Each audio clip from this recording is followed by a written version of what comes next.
Good evening. I'm calling to order the regular board meeting of Carpinteria Unified School District Board of Trustees for February 27th, 2024. May everybody please rise for the flag salute. Ready? Begin.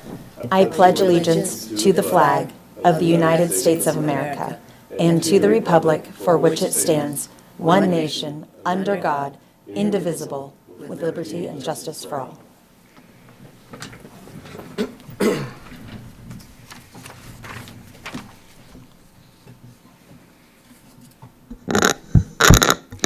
All right, good evening. For those of you who are new this evening, when you would like to provide public comment on an agenda item, I will let you all know when it is time. All you have to do is walk up to the podium, and if there's multiple, just wait your turn, and then you can go ahead. Okay. C2, we had our closed session, conference with labor negotiators. Information was exchanged and no action taken. C3, approval of the minutes. C3A, approval of the minutes of the regular meeting of February 13th, 2024.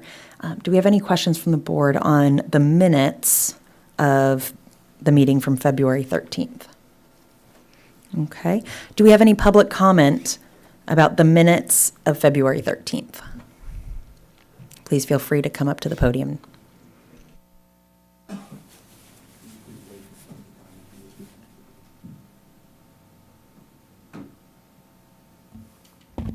Thank you. So hello, good evening. And for those who don't know me, I'm Jay Hotchner. I'm a district parent. I'm a Carpinteria resident, a district faculty member, But here this evening, I'm speaking to you as the elected representative of district employees in the role of union president. Let the minutes show around it should be hour 1:50, that Board Member Schaefer and Board President Diamond mischaracterized the court's recent decision while instructing the community on the difference between behaving like an adult versus a child. And let the minutes show that in doing so, these board members would have you think that they are the only adults capable of wearing different hats in this environment and responding appropriately to different audiences. Let the minutes show around hour 1:51 that they conflate my role, my unique role as a union president, where I stridently demand accountability and better performance from the adult administrators and politicians present, versus my role as a classroom teacher, where I'm responsible for the learning and the care of children. Let the minutes show that while these board members tell you their illegal attacks have nothing to do with my role as an elected union president of almost 20 years, they remain unable to recognize that I clearly understand the difference between these elected local politicians before us who sought personal influence over the CUSD's most important decisions, versus the adolescent students in my care, many of whom have no choice in their educational environment. Let the minutes show throughout the February 13th board meeting that district leadership's inability to distinguish between my two roles, union president and classroom teacher, is precisely why they have been held accountable by the state. This time to the tune of approximately $3.5 million, which should have been spent on programs, resources, and educational improvements for students and their families. Where our board members dive headfirst into the most salacious and nefarious interpretations of otherwise routine interactions with students, you fail to recognize that what really happened in the context of teaching and learning and the teaching and learning environment. Fortunately, the Commission on Professional Competence did not make the same mistake, nor did PERB in the first hearing, which is why they confirmed that the district's allegations were unfounded and that I did not engage in any immoral, dishonest, vile, or base behavior with either students or adults. Thank you.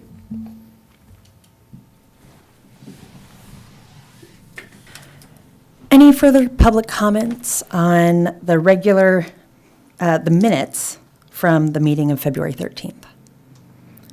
Seeing none, may I get a motion to approve? Move to approve. I'll second. Any discussion? Okay, hearing none, all in favor? Aye. Okay. C3B, approval of the minutes of the special board meeting closed session on February 15th, 2024. Any questions from the board?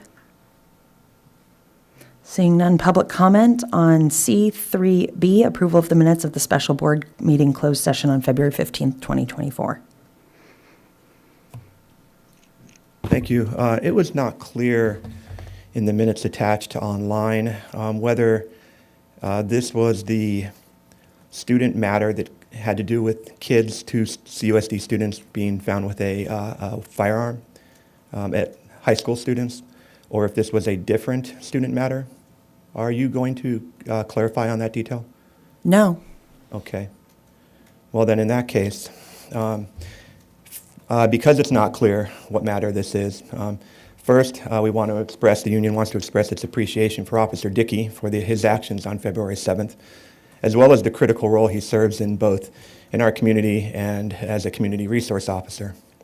While the district acts to lay off 1/3 of the campus safety specialists at the high school, Officer Dickey's attentiveness may be even more important in the coming year.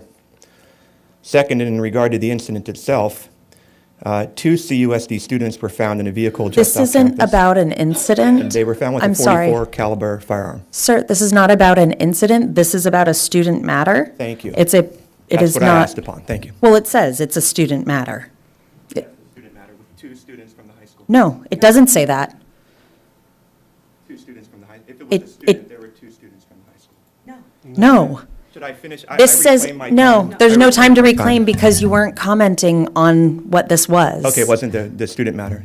This is a student matter, as it shows, right Yes. there. That's They it. were And it was a they were closed both student session. matters. Thank you. Thank you. No, not this, though. It wasn't about the minutes of that special meeting. Thank you for your clarification. May I get a motion to approve the minutes of the special board meeting closed session on February 15th, 2024? I'll move to approve. I'll second. All in favor? Aye. And I abstain. I wasn't there. Okay. C4, approval of the agenda and the consent agenda. Any questions from the board? Seeing none, public comment on C4, approval of agenda and consent agenda. This is where if you have any questions or comment, or if you have any comments on items within the consent agenda, this is when you have the opportunity to speak on them. These are routine items.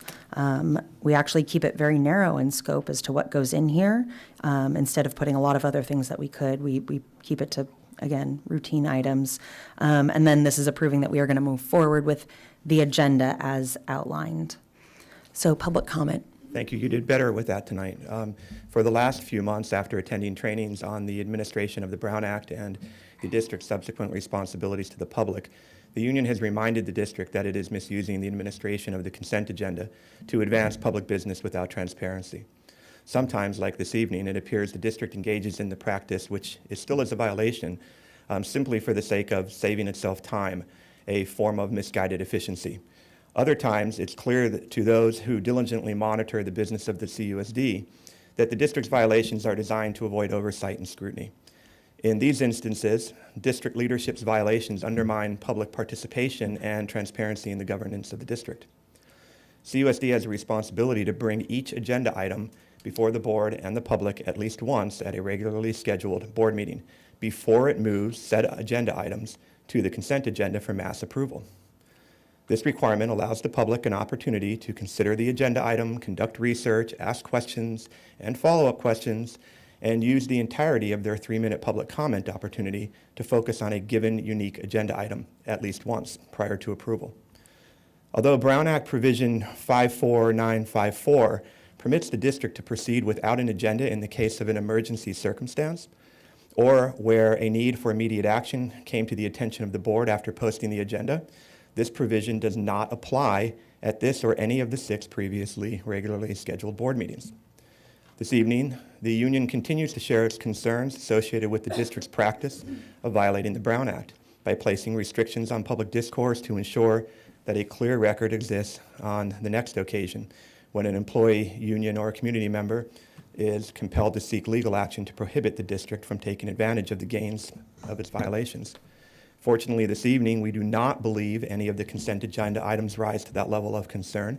And although union leadership cannot support the process of endorsing the consent agenda items, we're pleased, conceptually speaking, to support this evening's consent agenda items themselves.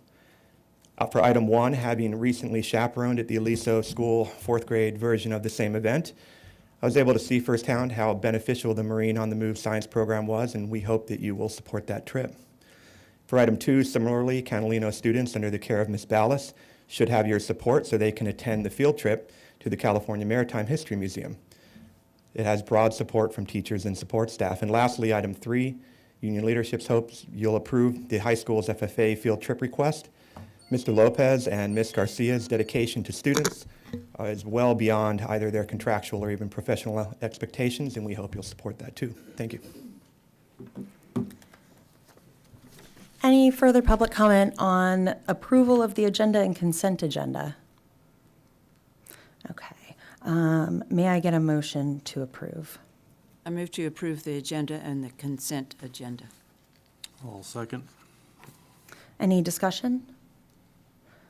Again, I'll just reiterate that we actually are permitted to put quite more, like gifts and gifts, grants, donations, all kinds of other things, like I stated at the last board meeting, within the consent agenda. Field trips are very common, requests for professional development, requests for conferences. Those are all considered to be routine, and by CSBA's own published book on this matter, as well as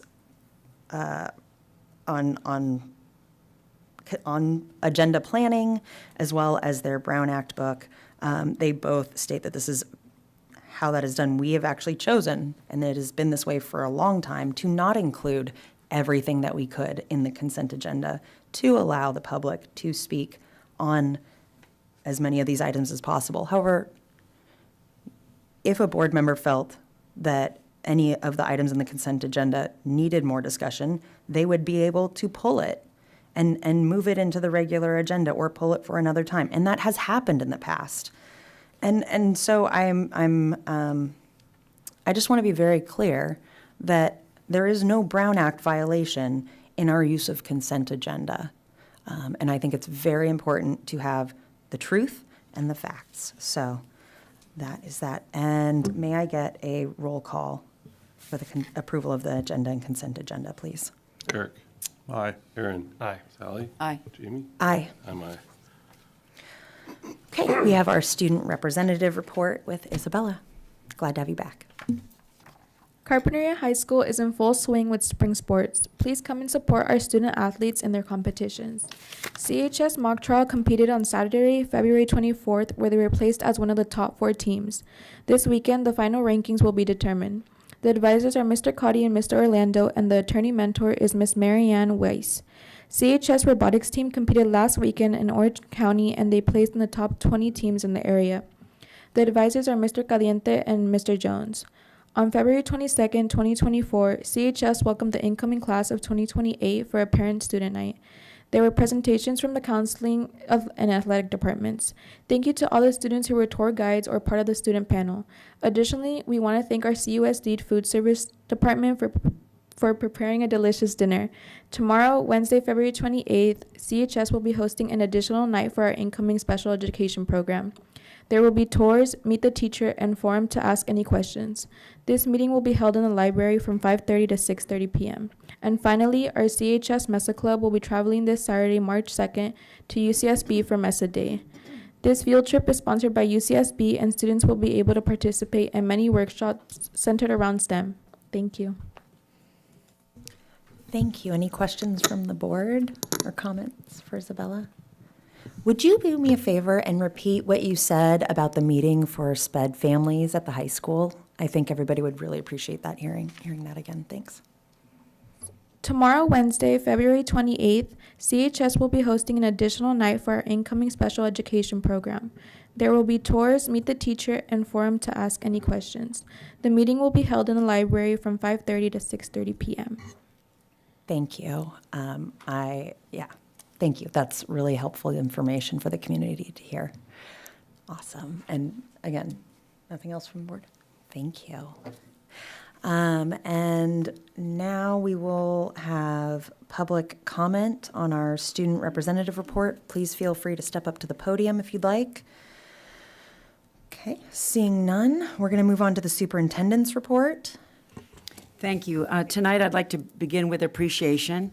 I'd like to recognize all the CHS student athletes, coaches, and athletic director Pat Cooney for a great winter season of water polo, basketball, and soccer. All teams competed in several rounds of championship play with hard-fought contests, high-quality sportsmanship, and true warrior spirit and grit. Read Across America 2024. Read Across America is an annual event celebrated on or near March 2nd, which is the birthday of children's author Dr. Seuss. It is a nationwide reading celebration that was created by the National Education Association in 1997 to promote literacy and encourage a love of reading among children. Guest readers will join our elementary classrooms for read-alouds on Friday, and we are grateful for our library media technicians, Alicia Aceves at Aliso and Summerlin, Julie Soto at Canalino and Family School, Pat Granero at the middle school, and Darcy Campbell at the high school for supporting our students as readers. My next item is the school safety plans.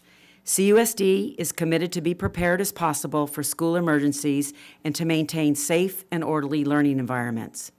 Every year, school safety plans are reviewed, updated, and adopted by the school site council or designated safety committee and approved by the school district.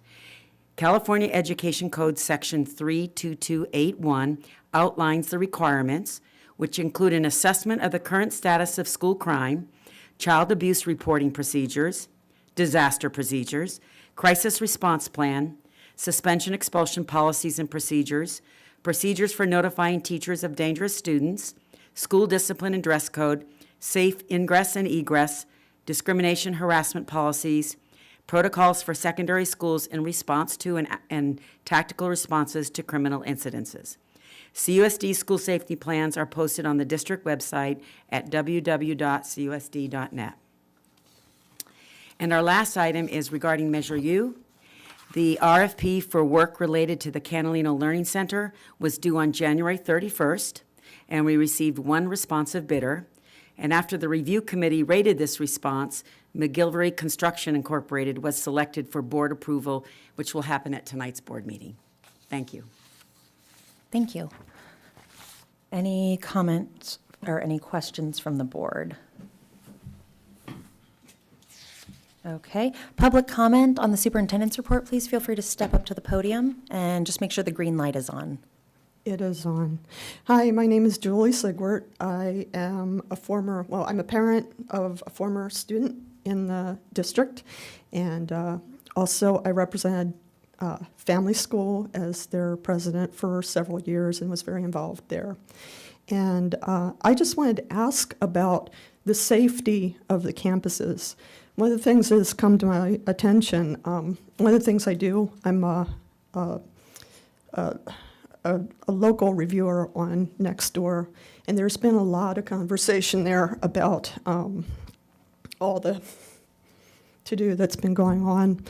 And I have concerns about the safety in the schools because, we've had two, there was one gun-related incident where there was someone outside the school in a car, and there was another one that apparently I don't know the nature of the weapon, but it went to the middle school.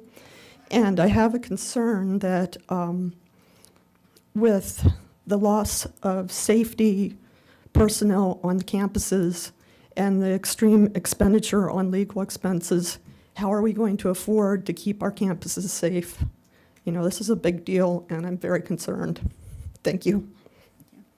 Thank you. I appreciate you taking the time to come and talk and moderate as well. Thank you.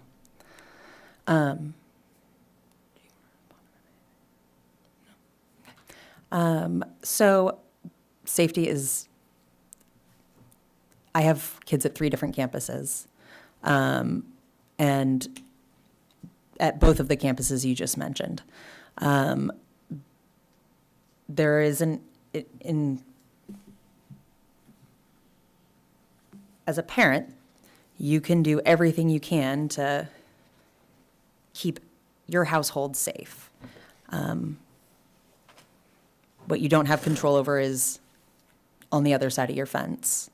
But how you respond and prepare, I believe, is really important.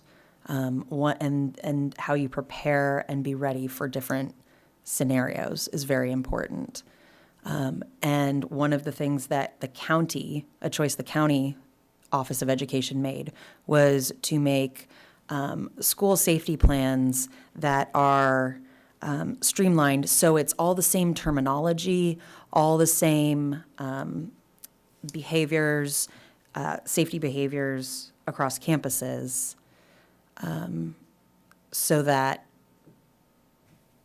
teachers, if they switch from one campus to another within a district or even throughout the county, it's the same in that sense. The wording is the same because different safety plans across different districts or different counties can have different language for the same terms. And so a lot of the things that were instilled this year, I think were really great and important because it did a lot and is doing a lot to solidify and strengthen how our staff respond, assess, and handle all the various situations that they come across.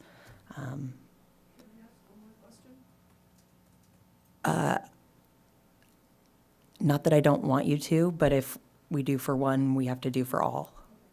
So I apologize, but that's it. So, I would be happy to discuss the two specific incidences with you in my office, offline, after the meeting, and explain all the details. And I think you would be rest assured in terms of the response at each school site, which has made those sites safe. So I'd be happy to discuss that with you. And that will answer your questions. Sure. okay, and we are moving on to E3. Oh, well, I had stated that public speakers are to just come up to the podium and line up, so. No, I said when I say it's time, I say please line up. I'd like us to stand neatly in line for you. Is that what you'd ask? Should we stand? Sir, Should I stand right behind you, Rogelio? Yeah. Okay, I'll stand right behind Rogelio.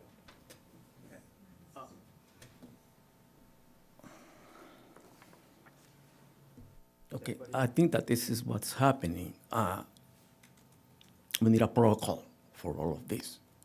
You were responding to a comment, but then you went on with a following item.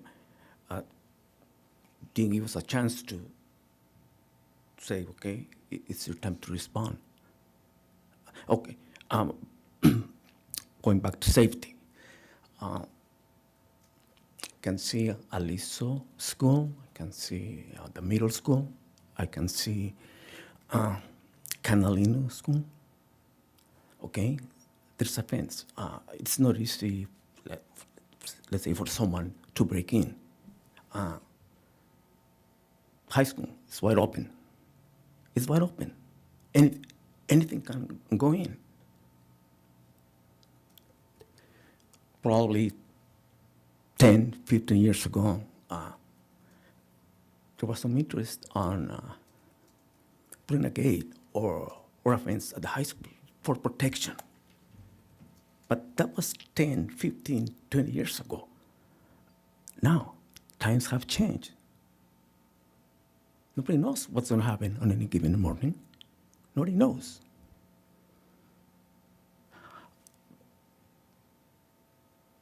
When I was a board member, 2016, 2020, I would stay at high school, I would drop my daughters, or I would stay an hour there doing some other business. No one approached me. No one. Imagine anybody else. But that was back 7 years ago or so. Now, times are different. We can see it on TV, what's happening. I would say, plan something, some safety at the high school. Can get state funds, can get donations, or anything to provide for a better safety environment. Anything, any ideas will be welcome. Thank you.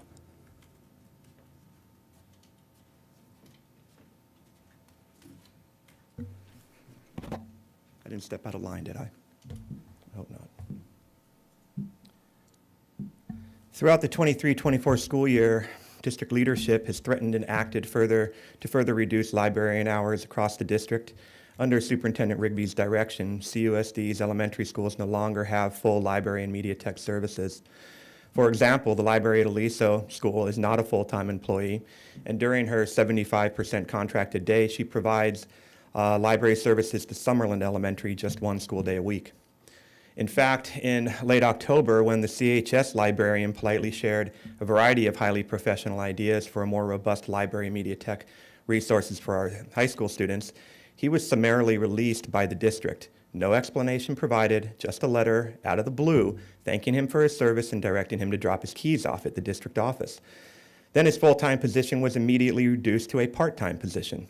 And all this during successive years where the district has continued to maintain high reserve balances and simultaneously squander $3.5 million on illegal actions rejected by a state court and by the California Public Employee Relations Board. Now this evening, Ms. Rigby sits before you once again sharing feckless expressions of gratitude for the very library media technicians who have watched their resources and hours dwindle under her supposed leadership.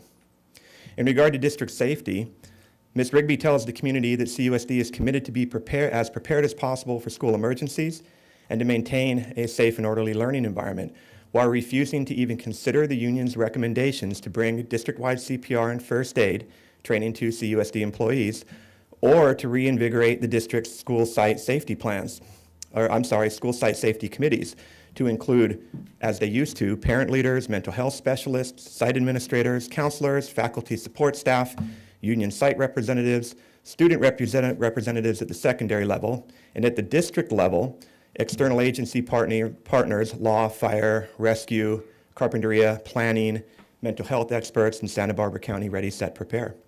In a report, Ms. Rigby blurs the difference between the maintenance of school safety plans — we look awesome on paper, Ms. Rigby — with the physical maintenance of a coordinated and well-honed district safety posture. Most who work in the district tell union leadership that it doesn't appear that Superintendent Rigby, and now extended to your school board, to the school board members, are truly committed to the safety and well-being of students, employees, and their families, beyond the virtue signaling that we saw in Ms. Rigby's report and feel-good statements and claims of success that we look awesome on paper. Lastly, union leadership agrees that we should be celebrating the UCSB Destination College Mesa Day 2024 with CMS and CHS Mesa students who will attend on Saturday. That said, at the end of the last school year, when several district science teachers presented compelling reasons and opportunities to move Mesa from the status of a club to a robust integrated Your time academic is up. program, Thank you you. ignored them. Thank you. Any further public comment on the superintendent's report? Okay, seeing none. We're going to move on to E3, our LCAP mid-year update report presentation. Thank you. You'll find that the information that I'm sharing tonight is very familiar to you. It's the information that we discussed in our October meeting when we looked at our performance results and we were developing the LCAP. At this point, we are looking at the progress that we're making towards the goals of the LCAP for June 23-24, and we now have data from June 22 and June 23 to take a look at the progress we've made. So the data will be familiar to you. We have more data from the past 2 years that we're tracking the progress towards the goals. So the questions we're asking is, what is our progress towards the 23-24 goals, and are we on track for meeting those goals? And how have we improved from 2022 to 2023? And then are we going to make those improvements in 2024? So the next slide shows our CAS participation rates. And typically, we have more than 95% of our students participating. You notice that in the middle school math, we had only 89% participate in the CAS test this past spring. And then we've shared the CAS scores before. Again, our district scores are depressed compared to the state scores and are atypical for our district. Typically, we score 50% or higher on the English language arts at all the different grades, specifically 5th, 8th, and 11th. However, in math, you'll see that most of our grade levels are surpass the state, and then some of our disaggregated groups. So we're looking at the progress of English learners, economically disadvantaged students, students with disabilities, Hispanic students, and white students. So our first goal, as you recall, is to increase student learning, particularly in the areas of English language arts and math. And our metrics that we've used is, of course, the CASP, as well as our STAR reading test for elementary students. And you can see when you look at the 22 data compared to the 23 data, where is our progress? We've made some progress with 8th grade. We've made progress with economically disadvantaged students in 8th grade. We've made progress with students with disabilities in 8th grade. So 8th grade is making the progress for all students and disaggregated group of students. We need to see the progress, however, though, in 5th and 11th grade. And then you'll see that our non-economically disadvantages did better in 23 than in 22. So then we look at what is our desired outcome, and it looks like that we're not going to be on track for some of these grade levels. So then it will be up to the principals at the school sites working with their grade level teams to pivot in their activities and change the instruction that's going on in the classroom in English language arts for these grade levels. So for example, at the elementary level, we have now implemented an after-school program in which we trained elementary teachers who volunteered for specific reading strategy, Orton Gillingham strategy that is designed to work with those students who really struggle with phonemic awareness, phonics, and decoding. And the Orton Gillingham method is a multisensory approach. So that's a new activity that we have implemented mid-year to help the 5th grade students move closer to our desired outcome. For 11th grade, that is more of a challenge because we know that many of our high school students don't take the CASP seriously, and so that's something that the high school team is taking a look at to see what incentives or motivation they can implement or try so that students would be more serious in when they attempt to take the CASP test for English language arts. STAR reading is pretty much on track, and it looks like we will be at grade level for STAR reading for 3rd grade, because we want to be close to 4th grade at the end of the year. The next area is math, and our CASP math scores were higher for 23 in most of the grades and for some of the disaggregated groups. The group that we're most concerned about, of course, is the students with disabilities in math, and we're doing some different work. For example, we're particularly interested in our middle school, our special education students at the middle school.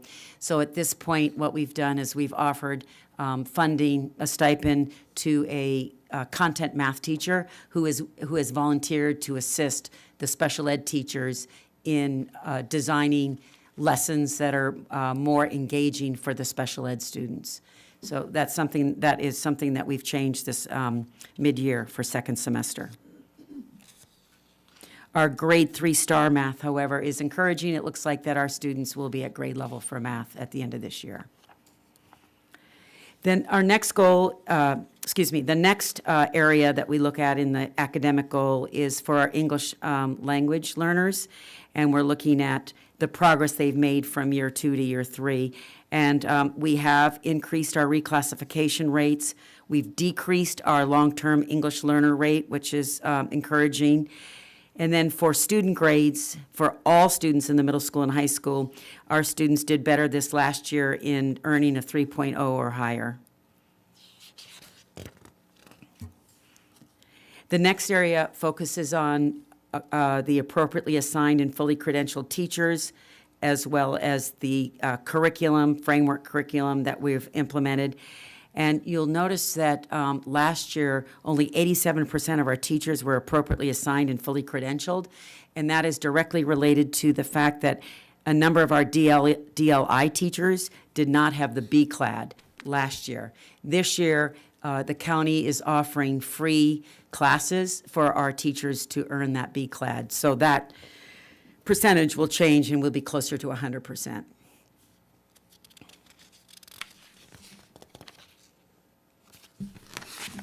The next goal is focused on active engagement for students and participating in a positive school culture, as well as parent engagement. So we use the California Healthy Kids Survey data as our metrics, and we're comparing 2023 data, 2023 data to 2024 data, because we have completed it for this year. So you'll see that in school connectedness and academic motivation, high expectations, that we have shown growth in 7th and 9th grade for school connectedness, for academic motivation as well, and high expectations for 9th grade. The next area is the percentage of students, staff, and parents who report that schools are safe. And you'll notice that that has increased from 23 to 24, and that close to 90% of 7th grade report it's safe, and then we have over 95% for the rest of the grades, except for 11th grades at 93%, but all of those percentages are higher than last year. And that's also true for parent participation. We've shown growth in parents attending school events, volunteering in classrooms, attending meetings, parent-teacher conference. So we have increased our parent participation, and we will meet our metric for in June 2024. We're also pleased to show that we've made progress in our attendance. We've increased the average daily attendance, we've decreased the chronic absenteeism, and we've also decreased our suspension rate and expulsion rates. These are all related to school climate. The next goal focuses on students graduating from high school, college, and career ready. So there's a number of metrics we use to evaluate whether or not we've achieved that goal. Our graduation rate was discouraging from 22 to 23. There was a drop. We do believe that that will change for this year, and so we are projecting that we'll be closer to the 95%. We won't meet the 100%, but we will be closer to 95 or 96%, which had been typical before COVID. Our college readiness, we have 66% of our students college and career prepared, which will meet our goal. We have had an increase of our graduates meeting our A through G requirements. We also have an increase of the number of students or percentage of students testing on the AP exam scoring a 3 or higher. 65% of our students are enrolled in AP honors or dual enrollment courses, so that's an improvement over the 22-23 data. And 48% of our students have completed at least one CTE pathway. So we're well on track to meet our goals in June 24. The next areas are related to our enrollment in CTE courses, which has improved since 2023, last year.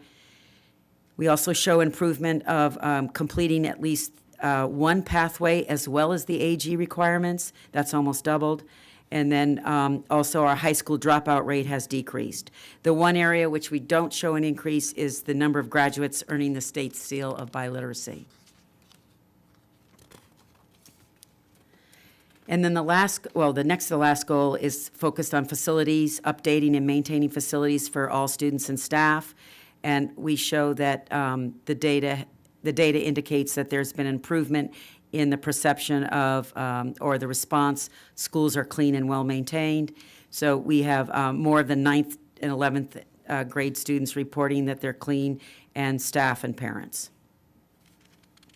And then for Measure U modernization, we met all our goals. We modernized Aliso School, we rebuilt Summerlin, and the CHS admin building has been completed. And then the last goal was, I mentioned a little earlier, it is focused on students in the middle school in special education, particularly in the math area. We've not shown adequate progress, so as I indicated earlier, we had to pivot in the work that we're doing with our special ed students in math.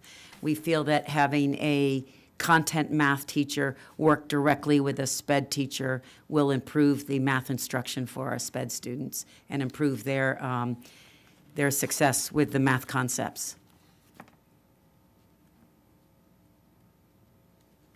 Thank you. Okay. Any questions from the board? Not discussion yet, just clarifying questions. Okay, seeing none. Public comment on our LCAP presentation, mid-year update report presentation. Please step up to the podium. This is the call, so if you would like to make public comment, please go ahead and line Wonderful. up. That one SPED math support class would probably not make up for the 2 full-time SPED teachers who resigned at the middle school in the last 2 months, or the 4 SPED instructional aides who also resigned. Regarding the LCAP, should there be more examination into why the measuring tools for student achievement that CUSD relies upon often appear at odds with each other? At recent board meeting this January, you were scratching your heads on this very topic. Perhaps it would be helpful to consider what lies behind the very different measuring tools we use. These tools can be broken into 2 main categories: internal local measuring tools and external, often state or county assessments or measuring tools. An example of internal local measurements are D&F reports, which show the percentage of students with D's and F grades on a per class or a per school site basis. Other examples of local metrics are the number of students making the honor roll, or student GPAs tied to select cohorts and grade levels. These internal local assessment tools often provide district administration the increased ability to directly influence and even manage the data they contain. whereas comparatively, external state or county metrics do not provide that. External assessments are more often used to compare CUSD students to other students in the region or the state. Here, there is much less opportunity for administrators to directly influence the data, such as much of what you saw this evening. Examples of these external assessment tools are collegiate acceptance rates, WASC reviews, or the broad variety of state tests taken by our students. These are the very kinds of tests that comprise much of the data reflected in the LCAP, external assessment tools. And to be clear, the union is not saying that external metrics are problem-free or that state tests should be considered a comprehensive measurement of any single student. But they are a valid measuring tool in that students across the state are subjected to the same strengths and weaknesses that the tests contain. They are an apples-to-apples comparison. And so it seems important to examine the consistency by which CUSD's internal metrics so often fall behind CUSD's external assessments and metrics, as can be found in the LCAP. Union leadership has previously shared concerns associated with administrative practices that encourage district faculty to place their thumb on the scale and be more positive than accurate when reporting student achievement. We've shared how these practices give students and parents and even the school board an inaccurate understanding of how well prepared our students are for the challenges and opportunities that lay ahead that they will be competing for. When considering the discrepancies that exist between CUSD's external measuring tools like the LCAP data and the variety of internal local tools we use like student GPAs and grades that are often lauded in public, union leadership hopes you will keep in mind the significant difference in opportunity to directly influence these two different metrics that exist. Thank you.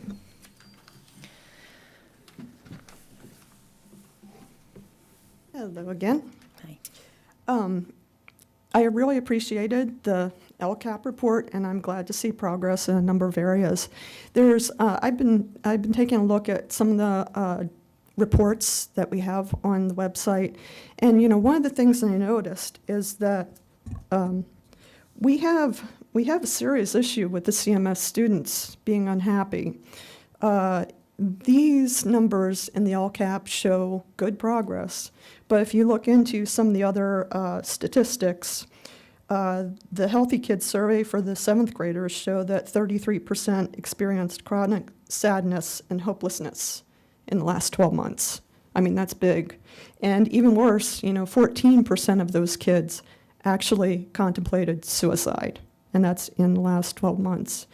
I think it's really important that we dedicate mental health resources, even more so, or, look into what is going on, because there seems to be a systemic problem happening here at the middle school, aside from anything else going on. The numbers are there, and, that's where it's at. Thank you. Thank you. Any further public comment? Seeing none. This is not an action item, but we can have discussion, correct? Yes. Yes, so any discussion from the board?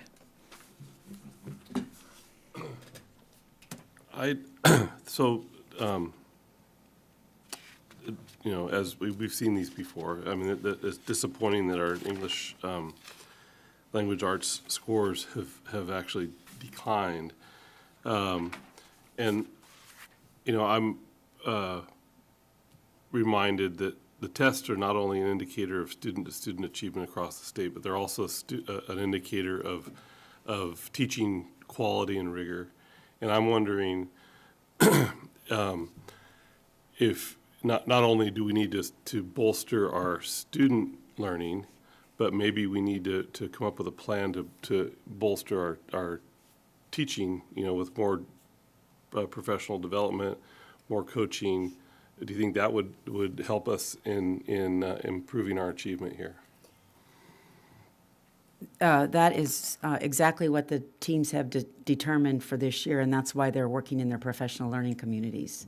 So they are being provided professional development around strategies that help those students who are particularly struggling with the grade level standards in English language arts. And that's why we're doing the professional development for reading at the elementary level. Because we've seen a decline in our English language learners, from K through 4, really. I mean, the number of English The number of language, English yes. language learners. So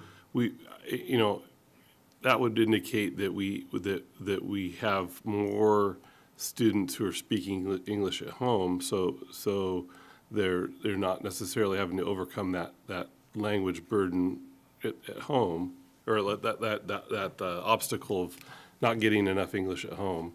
And I'm just wondering if maybe, we've always talked about parent engagement and maybe helping those, because the English language learner scores have not improved as well as we'd like to see in English language arts and in math.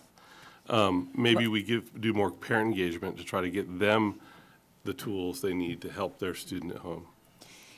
I think we have to be careful about looking at state testing, the CAS testing for English language learners. No. We're but- really not, for English language learners, we're really looking at the STAR. LPAC, Okay. with the LPAC, their English progress, and then the actual academic tests that we use that are curriculum-based in the classroom, the STAR testing at the elementary. Mm-hmm. We look at GPA, we look at the interim assessments, the chapter tests, and GPAs at the secondary level. Because the state testing, your English learners are not going to do well in state testing. We'd like to see progress in the state testing. Yeah, well, we talked about that back Yes. in January. Yes. But it's still, it's still something we have to, we have to submit. And Oh, it's required as part Required. of the Well, I'd really like to see a comparison, STAR test versus the CASP and in a side-by-side, completely two different tests. No, I know they And are. assessing completely different skills. No, not what the test is actually, but basically how their students are doing on it as a percentage, of achieving their achievement levels. Oh, I can tell you that they achieve lower on the CASP than they do on the STAR test. Yeah, I know. Because the STAR but- test is testing different skills than what CASP is doing in But English language I arts. think so that this doesn't come, because I think this gets interpreted and can be spun poorly, that if we can do a side-by-side comparison of the two, we can show that our students are actually they actually are learning, because this would indicate they're not. Well, I think the STAR testing is telling us that our students are closer to grade level in the elementary level. That's what it's telling us. The CASP testing, really, as I compare it to the state, we've always had at least 50% of our students in English language arts at and above grade level. We don't have that now, so that's a concern. That is a change in our pattern. Agreed. So that's considered a gap, and that's a concern. I understand that. I just. So it's not that It- we're saying that, that we're not gonna have 95% of our students at grade level on the CASP, because the state of California doesn't even have 95% of their students. No, that's not what I'm suggesting. I'm Okay. just, it would be, and it doesn't have to be in this report. I'm just thinking it would be nice to see, because we get two different reports, right? We get STAR test Yes. results and we get the CASP results. At the elementary level. Yeah. And at the high school, they do, you've got other metrics as well. At the high school level, it's their GPA. What's their GPA and their AP scores in Yes. 11th and 12th grade and things like that? Yeah, all right. But the AP scores are in here. I know. The percentage yeah, of students yeah. getting a 3 or better. So I'd just like to point out, I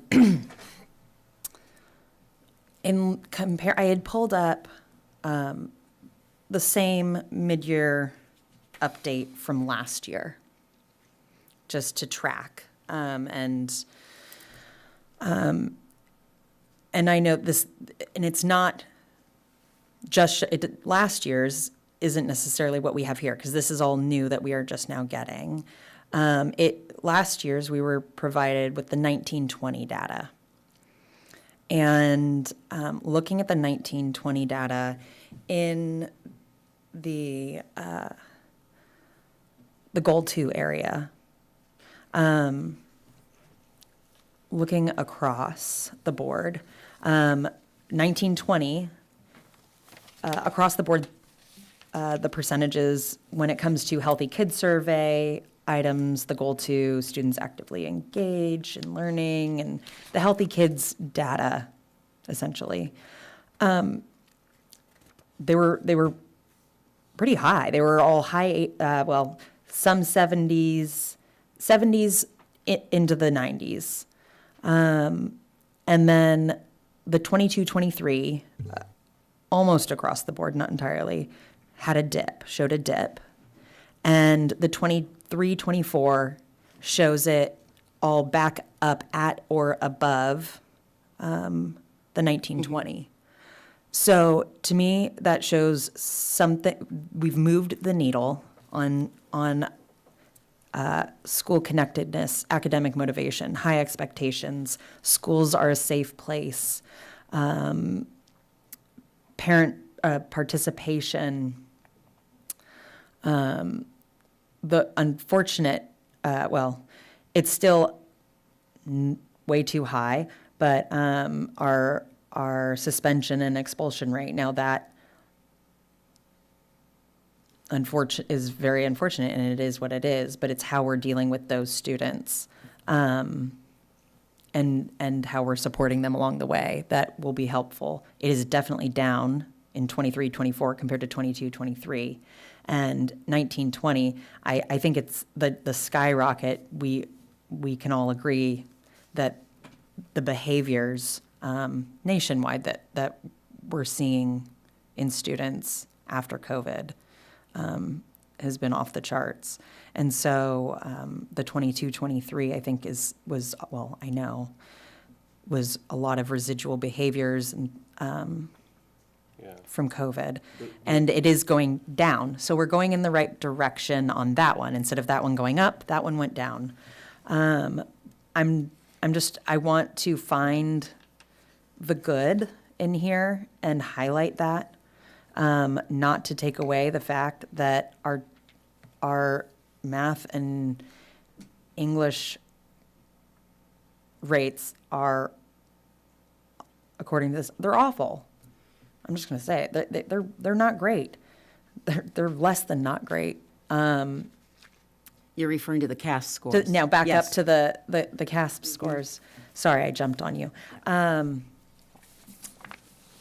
But I feel it's important to find the good in things. And so the way our students feel on campus is really important, because that does play into their ability to learn. When they feel safe on campus, when they feel like they are welcomed and there is an adult that cares for them, and when parents feel more engaged, because then they're going to engage better with their children. And so that gives me hope that we can continue to move the needle across the board up into the academic side, and move that needle to increase the percentages there. I have been vocal in the past about how I feel about state testing, and I don't believe it is a real. It is apples to apples to some degree, in the fact that all the kids that don't have the resources outside of school, that other kids in other districts do, they will always score poorer. Yes. And the kids that don't have supports, whether it be family or financial, social, access, the students in those districts will almost always score lower. And that's a nationwide thing when it comes to standardized testing like this. In fact, I had found that recently there was an article that came out earlier this month. And the quote is, "The tests are not measuring how much students learned or can learn. They're predominantly measuring the family and community capital of the student." And that really struck me. And it's really unfortunate. But if you look at like goal 1, that, with the CASP, when you look at the non-economically disadvantaged versus the economically disadvantaged, the white versus the Hispanic, and not to say that, but there are huge disparities, and that has to go along with what kids have access to outside of school. And that's not, I think, you know, I think COVID hurt the kids being away from school, away from the structure, away from the support mechanisms, hurt those disadvantaged students far greater than it did the non-disadvantaged students. yeah. Yes, and I think we have a number of studies that have. Yeah, I shown- mean, Yeah. but it's not just here, it's everywhere. And it's not to take away that this isn't showing there's a problem, but, because there is. I feel like a couple times a year, this school board for years meets, talks about this, says, oh, these scores are terrible, we're going to do better. We have, our desired outcomes and goals looking forward. And it's like, we'll move the needle, it'll go up for a couple years, and then it'll drop back down, and it'll go up, and it'll come back down, but we are always so far from achieving these goals, and I in no way am saying we should lower the goals, because that's not that's not the point. And I don't know how to solve this problem, but there's something deeper that is keeping our students from being more successful. And this goes on decades, really. I mean, not the testing, but I mean, when you look at because the tests have changed over the years, and I get that, but They have, but the when was our Prior- highest, prior to- when was our highest prior to. scoring years? And what were those percentages? The achievement gap had closed considerably. It wasn't, the same, but achievement gap had closed considerably in, essentially from 2012 to 2017, 18, that gap had closed. And it kind of held steady at a certain level. And then, my opinion is that when we took schools away, the opportunity to go to schools away from students, and they weren't getting support at home, or they were having to take care of their siblings, or they were having to work, or, they weren't having that structured environment where they were able to learn, and so. Especially the younger students, they never developed those skills and those habits at the younger levels. And I think we're seeing that at the secondary level now. And I would predict that in another 2 or 3 years, you're going to see those students who, were able to go to kindergarten through 5th at school uninterrupted. We're going to start seeing improvements in that achievement. Time will tell, but I think, the negative impacts of COVID and the lockdowns and shutting schools and all that are far greater than anybody could have imagined. And unfortunately, we're going to be paying for that, not just in the system, but societally for quite a while. Especially for particular groups of students. Especially for particular groups of students, and that's the part that's the most unfair. And I wholeheartedly agree with that aspect, but I'm looking at 19, and it's not fair because you don't have this in front of you. I had already had this up. But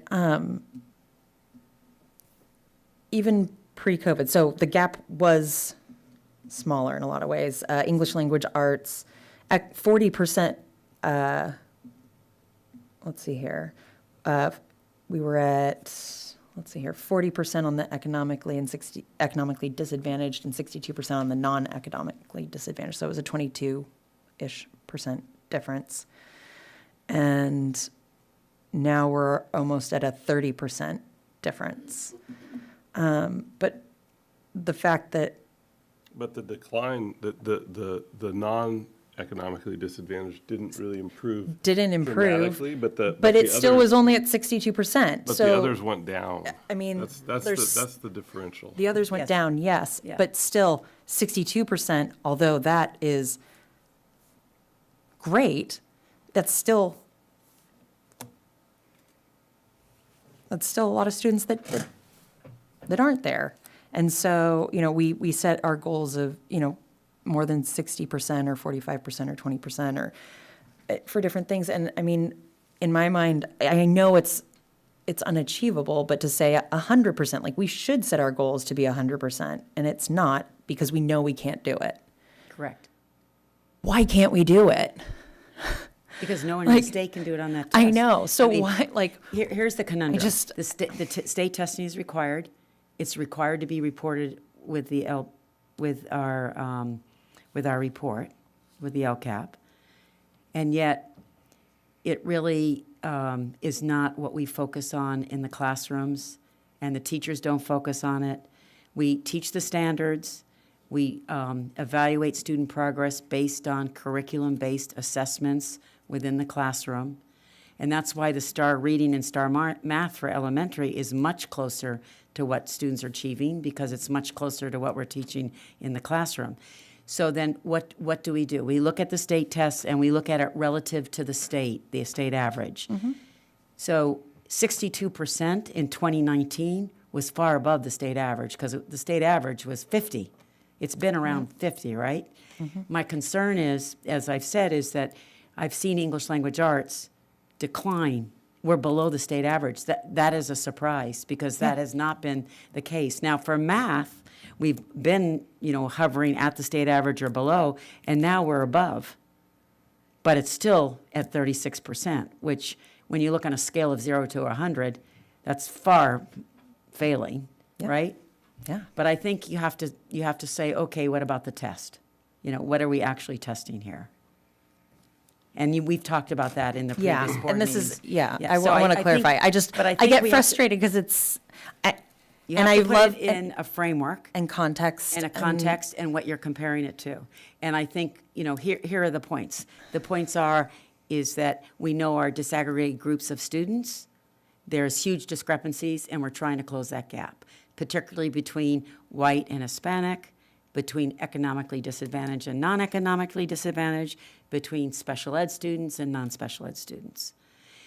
Overall, in the district, we're concerned about the English language arts, right? Because that has declined, and that should not be where our students are performing at. I am concerned about, in thinking about the high school, in terms of the students at 11th grade taking the test. But yet again, everybody throughout the state is at 11th grade, and they're probably having the same approach to taking the test, and so we have to figure that out. But it's really more, looking at elementary and middle school, 5th, 5th, and 8th grade, and we should be performing higher than the state average in both English language arts and math, and we should be closing the gap.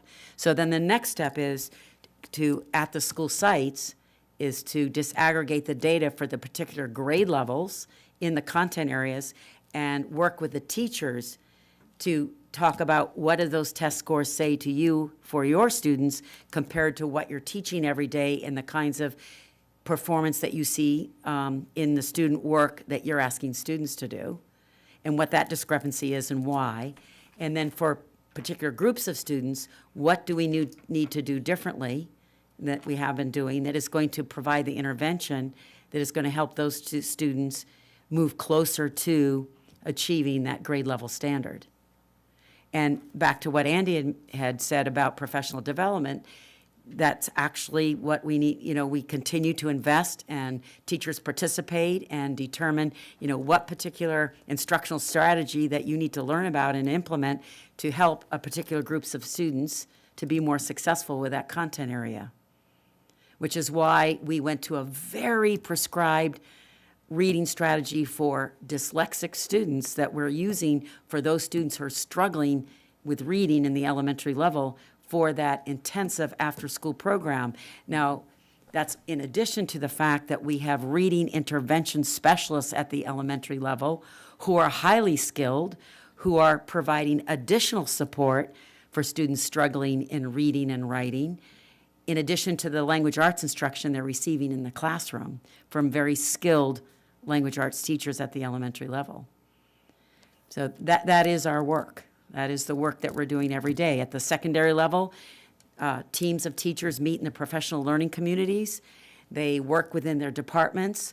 They are analyzing their assessments, their 6-week assessments, their unit assessments, and they're looking at those students who are not achieving a C or higher. Students that are receiving Ds and Fs in those assessments indicate they have not learned those concepts. They have not mastered those concepts for that particular unit. Then what are we going to do differently? How are we going to teach it differently for that particular group of students? You know, it's really clear to us when we look at our groups of students who's struggling with the state testing, and then also who's struggling with our instruction. And we need to be working differently if we want a different outcome for those students. Yep. And then, for example, student grades, I'm looking for a page number. So our goal is 70% or more grades 6 through 12 students will earn a 3.0 or higher. CMS, we're at 70, CHS, we're at 71. Is that a metric, do we want to, and it says, yeah, or high, or more, 70% or more, but do we want to, at what point would we raise our goal? Next year, in our new, Okay. for next year, that's what you'll see. Fabulous. So that's really the next step. You're very Okay. perceptive, that's right, that's what we're looking at. We're looking at these goals, and we're going to change them based on our data. And so for where we've met the goals, we will increase that goal for next year. And where we're far away from the goal, we're going to have to, change that Do goal. something well, Be more realistic about it. What I'm really talking about is, we were really aspirational about the decreasing the gaps. You know, I think one of our goals was To a 10% or less. 20% decrease of the gap. We're not going to be able to do that in a year. It's pretty clear from 2 years of data. So, sorry, are you looking at, on CASP? within Yeah, I'm the looking at CASP? goal 1. Yes, Goal it is one, related okay. to the CAS data. Yeah, so on here it says decrease the gap to 10% or less. I was looking at particularly for economically disadvantaged. For English language arts? Yeah. Yeah, it says decrease the gap. Oh, Am I see what you're saying. Looking at math. Yeah. Oh, sorry. That says 10%. 10%, That does say 10. yes. So, I mean, I feel like in that case, raising the percentage is not helpful. I feel like we need to keep that same goal. And while I've heard others criticize for keeping a goal and calling it overly aspirational or lofty, I feel like it's important, I mean, to not ease up, to say, no, we have to keep this as our goal, as our desired outcome. And if we don't make it, we just need to keep trying harder, not, well, we aren't making it, so let's make the goal easier. Let's make the goalposts wider. Right. Like It's a when- 3-year plan, so Yeah. it seems reasonable to me. I mean, the gap right now is 31%, right? 30, yeah, because it's 31 and 62. Where are we? Let's say 10% economically. Oh, no, it's about, yeah, 67, so Right. it's almost 40 points. yeah, almost 40 points. So you'd want to, in a 3-year period, I Okay. But again, going back to what I was saying, I think we're going to see the students that didn't have that interrupted experience at school. We're going to see an improvement in our achievement, which would happen. Let's see. Well, it's not going to be for another 4 or 5 years. right, Yeah. yeah. Yeah, so it's not, it won't be reflected on this current 3-year plan. No. No, No, because it's fifth grade. yeah. And- But I do believe that if we can continue the rigor and the support mechanisms for families and staff and students, that we will be able to get back to that, at least back to where we were pre-COVID. As long as we continue to monitor the progress at the school site level. That's Yeah. really where it's Well, going to yeah. make a difference, is what is happening in the classrooms and at the school site with teachers working together and monitoring the progress of their grade level students. That has to continue, and then providing the intervention at that time that the students need that intervention. That's what needs to continue. I is guess- that process. Yeah, I guess what I was trying to very inarticulately say was, I don't feel that we should lower the bar where we are not meeting it, but I do feel we should raise the bar, especially where we are, Okay? when we are meeting it. When we're meeting a goal, that needs to go up. When we aren't meeting the goal, we shouldn't be lowering, in my opinion, and I'm one of 5, but, yeah. Okay. Any further? Just a moment. We already had public comment on the LCAP, correct? Yeah, I'm not, okay, yeah. So, public comment has already happened. Okay, so we are moving on to E4, public comment on items not on this agenda. This is the time to speak on something that is not addressed within today's agenda. Please feel free to line up at the podium, and you'll have 3 minutes. Yeah. Thank you. Yes, thank you. Just like you said, Jamie, I have 3 minutes. Okay, it's public comment. That there should be a protocol. Okay, last board meeting, I had 3 comments and I got interrupted twice. I have 3 minutes, so to express my point of view. If I ask any questions, those are rhetorical questions that do not need an answer. That's my point of view. Now, another issue within this same public comment is that we have the superintendent and we have the assistant superintendent, okay, paid politicians, okay. We have 5 board members, whether appointed or elected, but politicians regardless, okay. So that means that, number one, that yes, you get compliments. Yes, you've done a good job with education. Just like you pointed it out, things will improve with time. It doesn't happen overnight. It doesn't happen within a year or 2. No, it might take 4 or 5 years. Take a look at the financial crisis, 2008, 2012. It hit all of us. How many years did it take to get back in our feet? Years and years. So test scores will improve. And thank you very much. Thank you. Next.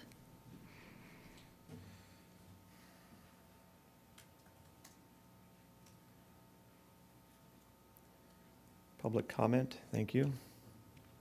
So at the last several board meetings and throughout the 23-24 school year, the school board and senior district administrators have been clearly informed about the eroding and concerning conditions at the secondary SPED classes, especially at the middle school and recently at the ETK program at Maine.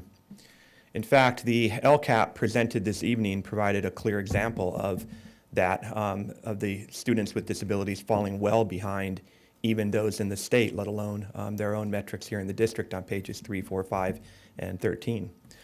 As one challenge after another has been left unaddressed or improperly addressed, the deterioration of the SPED conditions have predictably gotten worse. The current round of dysfunction started when Ms. Rigby and the board failed to recognize that there was a unique problem with the administrative leadership at the middle school, perhaps because it pointed out the larger problems with the senior administrator in our district. In failing to recognize the poverty of leadership, 7 highly qualified special education teachers left the CMS SPED program in less than 2.5 years. And this year they were replaced by new and inexperienced teachers who once again were not provided adequate administrative support. So it was predictable that 7 special education teachers who resigned became 11 special education teachers who resigned in less than 2.5 years. Many of them, just like our current SPED director, Mr. Schierger, who is resigning in the middle of the school year, not at the end of June, as district leadership explained at the last board meeting, but rather at the end of this week. Ms. Rigby will tell you that this is routine, nothing to see here, move along, but we know otherwise. We know that it is because of a lack of effective administrative support. We know that it's because of unsafe disciplinary environments. We know that it is ridiculously based on ridiculously unreasonable workloads, or concerns that teachers are not able to follow the legal obligations required of them, and that when this is exposed, the superintendent will throw them under the bus for the conditions she created and directed. This evening, demoralized and frustrated by the lack of response, parents in the district have decided that they would not come to this meeting in an effort to communicate their concerns about the condition of the SPED program at the middle school. Unfortunately, this silence, their silence, appears to be your power to further mismanage the district's SPED program at the cost of student achievement, while blustering that you're bringing in a math teacher to provide a tutorial in these conditions, as if that is going to make a difference.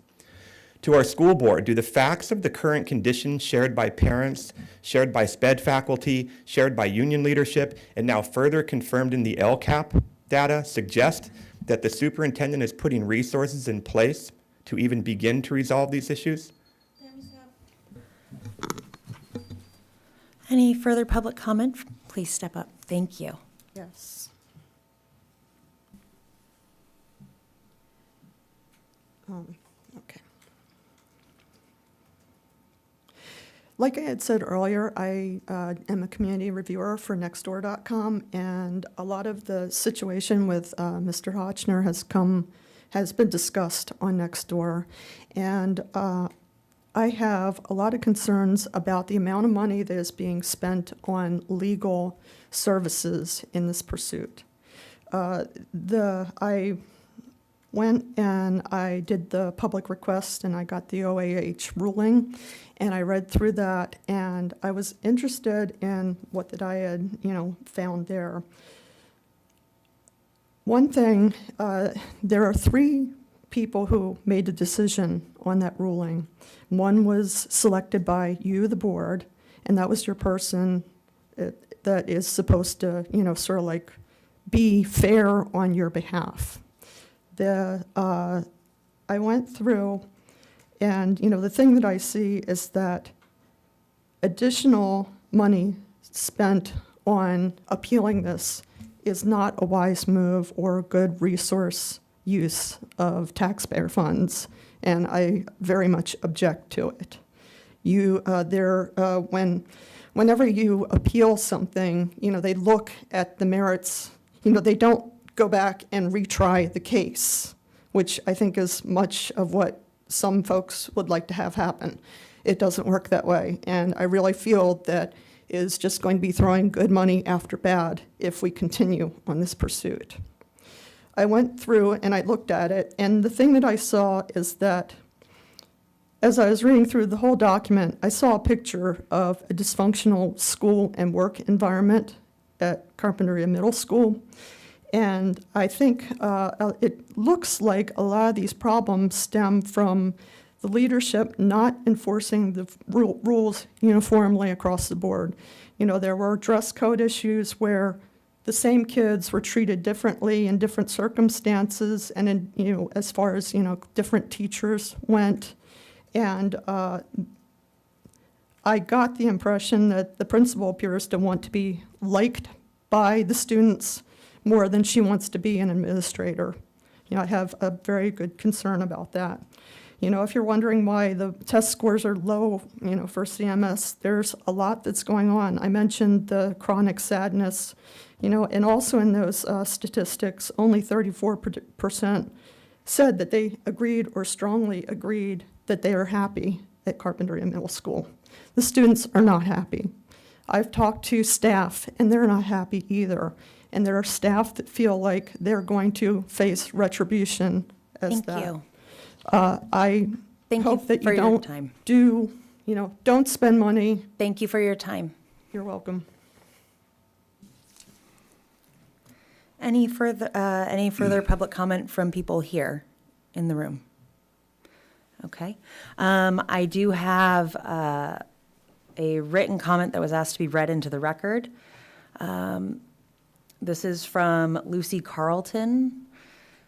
I was disheartened to hear a board member say at the last meeting that CUSD teachers are willing to support behavior that included bullying, ridiculing, and harassing students. Perhaps this is why there are not more staff speaking up at board meetings.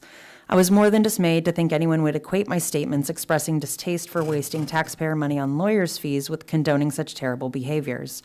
I certainly don't know any teachers who would support that type of behavior. I have not seen the commission's report. Has it been made public? But I was shocked to hear that Mr. Hotchner physically assaulted students and was wondering why he had not been arrested if that were the case. I also wondered about the characterization of student statements coming independently, because the ones I was able to read online from the Santa Barbara Independent were all dated in June, and I was told by a student he received a gift card for his statement. I can imagine that many middle school students would be interested in making a statement about their teacher if it resulted in free food or drink.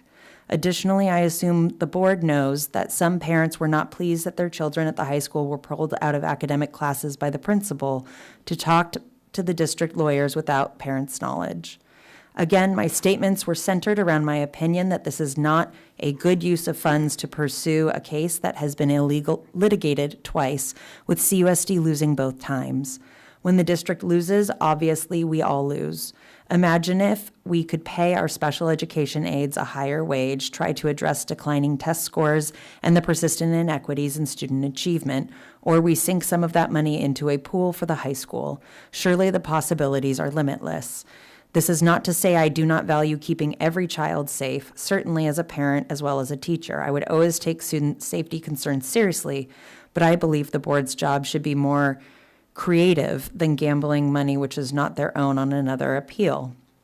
I stand by my statement, the millions would be much better spent directly on students instead of on legal fees, in solidarity and ongoing commitment to shared work that will benefit students. Lucy Carlton. So, any further public comment for items? We already did the room. Okay. So we are moving on to F, board policies. Sorry, did I miss something? Okay. F1, board policy and administrative regulation 5131.2, bullying, second reading. Board is asked to approve the second reading of BP and AR 5131.2, bullying.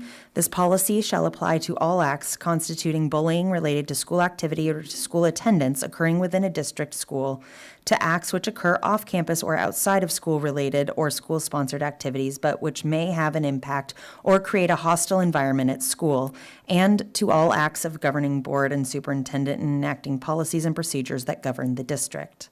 Any questions from the board? Okay. Public comment on F1, board policy and administrative regulation 5131.2, bullying, second reading.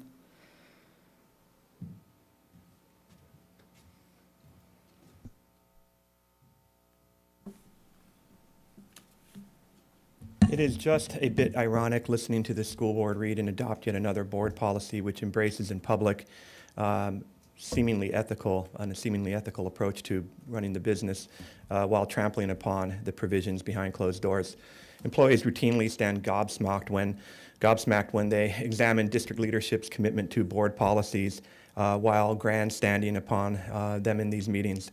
In listening to this resolution, one can't help but be reminded of the CUSD's inconsistent adherence to district policies associated with the reception of gifts, grants, and donations when it came from known drug producers and those who conducted business in the industries of vice.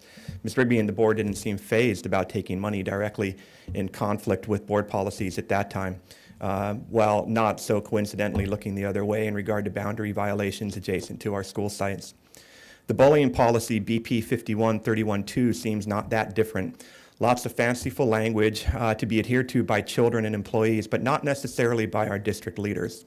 For example, take this passage: no individual or group shall through physical, written, verbal, visual, or other means harass, threaten, or intimidate, and it goes on to mention a variety of bullying behaviors to end with, or retaliate against them for filing a complaint or participating in the complaint resolution process. Yet, it is hard to find an employee left in the district who is engaged in the complaint resolution process since Ms. Rigby's arrival. Why, you ask? Because most of them have been run out of the district. Ms. Coles, for example, Mr. Dannenberg, Ms. O, Ms. Crudson, Ms. Hung, Ms. Garrison, Ms. Fancher, the list goes on. Or how about this provision in the policy up for adoption this evening? Any employee who permits or engages in bullying or retaliation related to bullying shall be subject to disciplinary action up to including dismissal.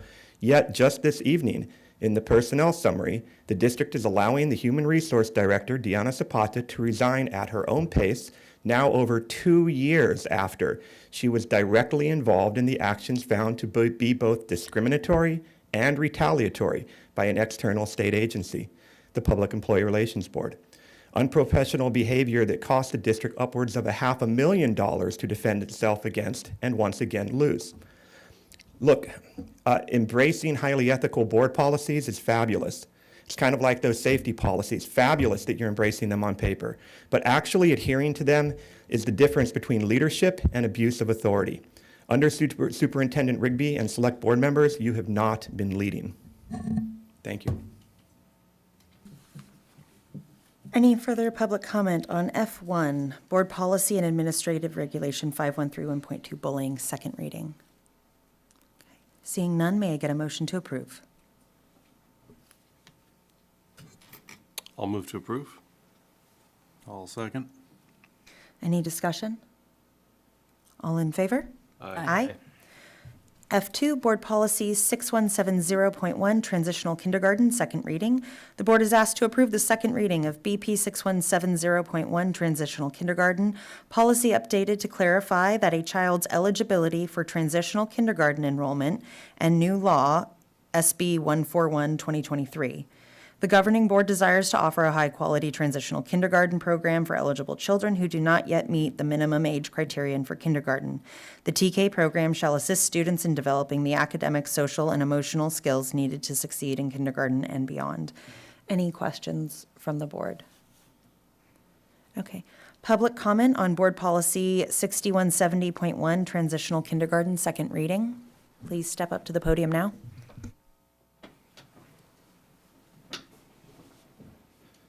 Thank you. This school board is doing some things right, and this is one of them.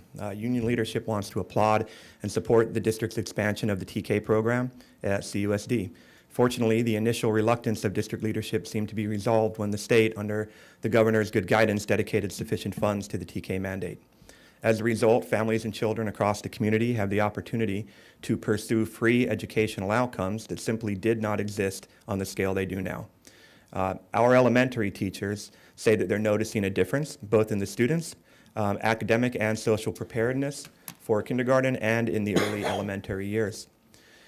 Union leadership was pleased to confirm at the last board meeting that the age limits for TK are not becoming more restrictive, but rather are becoming more inclusive. We have appreciated district leadership's about face on this educational program, which we believe is in the best interest of the community.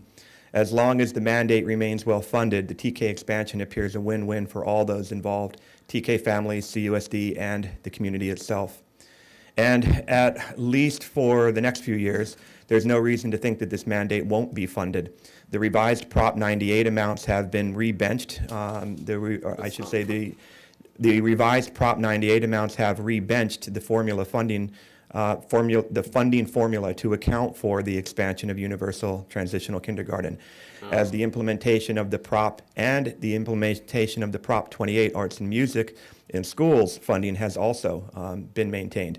So now let's get cracking on hiring a full-time music teacher also, so that we can see Mr. Pavia take this music program to the next level. He's already done an amazing job. And also see that Ms. Unruh gets the retirement that she earned long ago.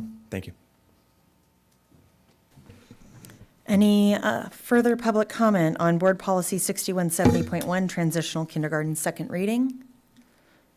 Seeing none, may I get a motion to approve? I wholeheartedly approve this, and it works. All right, I'll Second? second it. Okay, discussion from the board.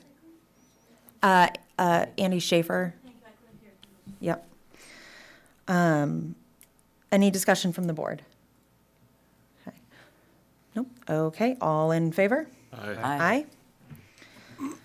Okay, G1 warrants. The board is asked to approve the warrants for the period of February 13th, 2024 through February 22nd, 2024 in the amount of $595,316.74. Warrants are issued once a week on Thursdays. The report format shows check number, check date, payee, brief account description, payment comment, and check amount.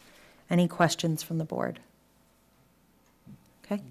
Public comment on G1 warrants. Please step up to the podium now.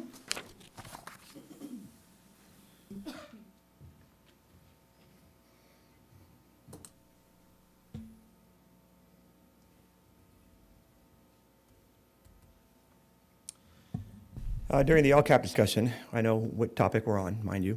It was nice to hear that Ms. Diamond tries to find the good in things. That's at least covers half or maybe less of the portion of the things that you are responsible for dealing with. Union leadership is trying to do the same while also monitoring the challenges and opportunities for improvement even more closely. With that in mind, and when we were looking at the warrants, can the district please clarify, is it accurate to think that each of these expenses found on the warrant can also be found somewhere in the budget? And if not found in the budget as an independent per expense item, then in the budget under a summative category somewhere, is that reasonable to think as we look at the warrant, that every item on the warrant can be found somewhere in the budget? Considered somewhere in the budget? No? Shouldn't these expenses be found in the budget under some summative category? Union leadership has been told in the past by Ms. Fitzgerald that they are. Now she's shaking her head no. And that these expenses can be found either in the unaudited actuals or they can be found in the CUSD's projected budgets. And assuming that she was telling the truth, although now it seems like she is thinking differently about it, we really want to believe what you're telling us. And we're trying to figure out, where would we find the $2.5 million spent on your attacks on employee union leadership? This is the first warrant that is not included in expense related to that $2.5 million, that it's actually $3.5 million when you add the debt you owe after the court's decision. The first warrant in a very long time. And we think it's wonderful, by the way. It seems like you're poised to just start throwing more at it. And so we want to know, where do we look for that? Where is that in the budget? What is the planning that you have? Where have we cost out the cost to the kids, to the programs, to the resources, to the educational opportunities? We'd like to get a peek at that and consider it further. Thank you.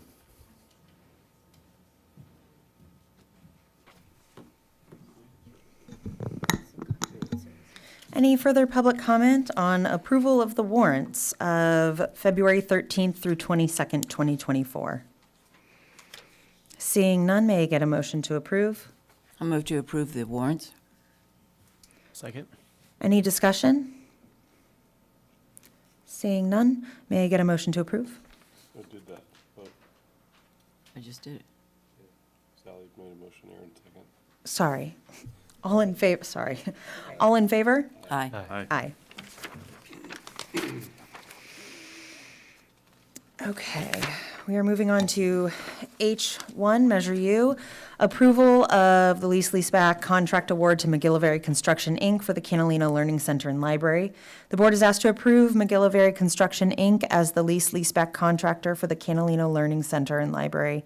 The district solicited an RFQP for work related to the Catalina Learning Center and Library with a legal advertisement which ran 2 consecutive weeks in the local newspaper on January 18th, 2024 and January 25th, 2024. The scope of work includes collaborating with district staff and architects in the construction of a new 60 by 40 foot permanent modular learning center library building on the existing school campus.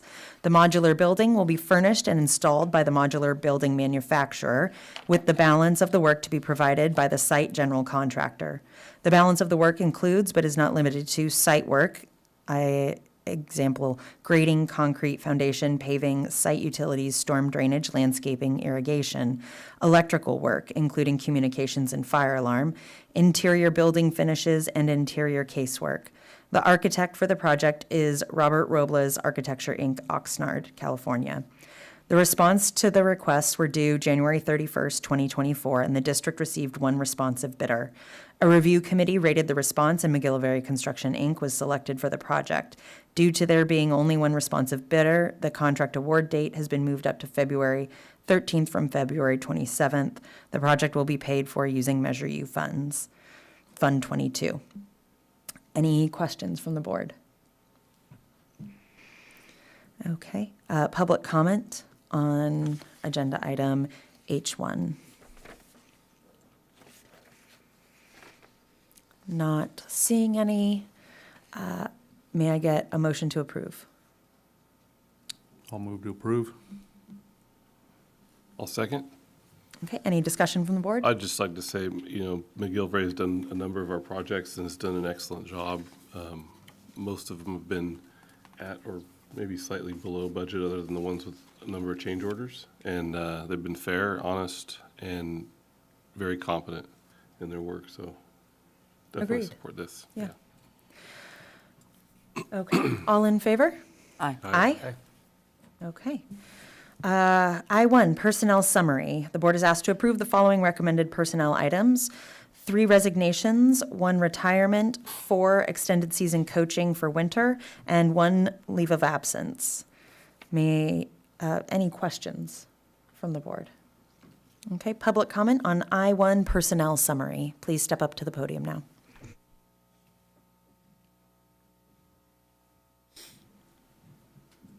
Well, this is a fascinating personnel summary.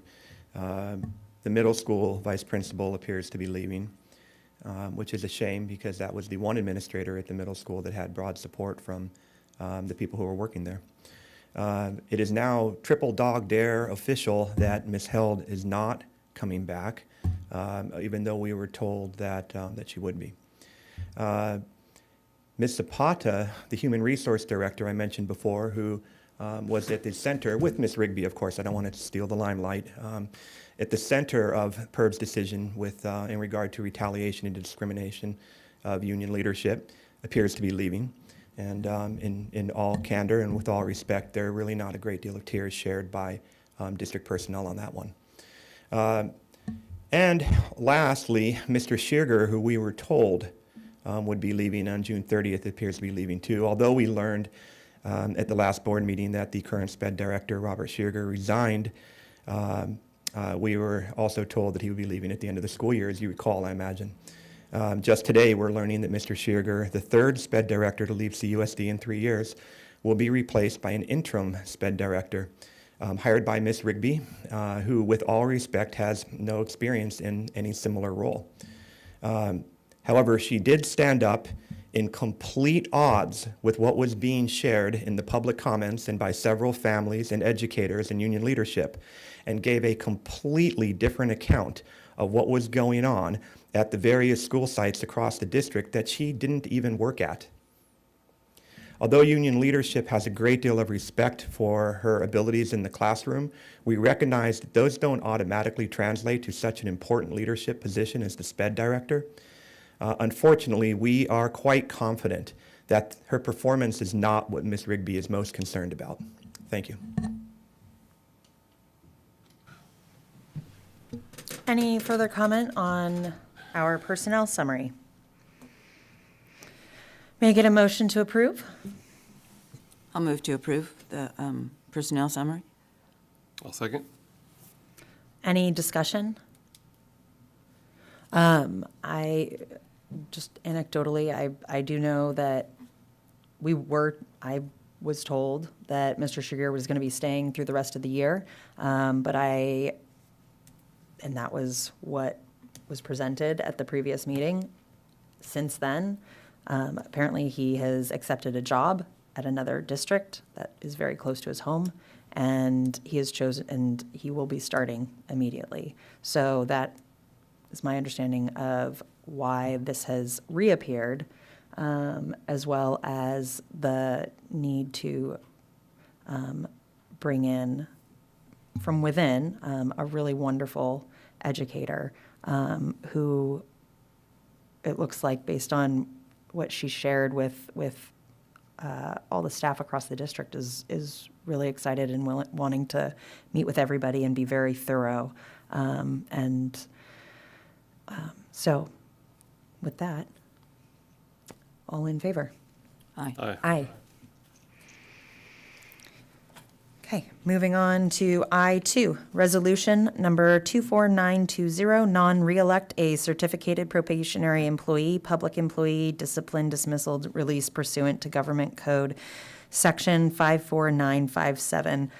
The board is asked to approve resolution number 24920, non-reelect a certificated probationary employee, public employee, discipline, dismissal, release pursuant to Government Code, Section 54957. Any questions from the board on this?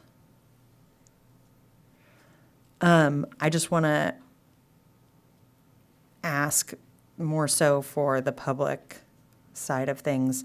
The Government Code section is specifically, it says we have to write in public employee, discipline, dismissal, release, and it's a slash between each of those. That doesn't mean that those are all the reasons that people are being released necessarily, but that's just the code that it falls under for what this action is, correct?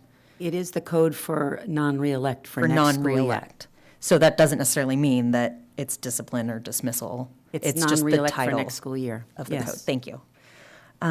Okay, so no further questions from the board. Public comment on I-2, resolution number 24920, non-reelect.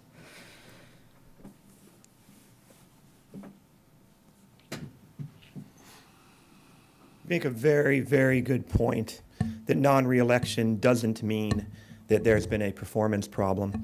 Unfortunately, in the industry, that's how it's perceived, which is why the union is so disappointed that the district has notified several employees, 8 to 10, we believe, that they are being non-reelected, and continuing the practice of non-reelecting employees, which mars and has the potential of marring their professional record, instead of going through the layoff process that not only clarifies why they're leaving, but also provides them rights entitled by the state for being laid off by the district.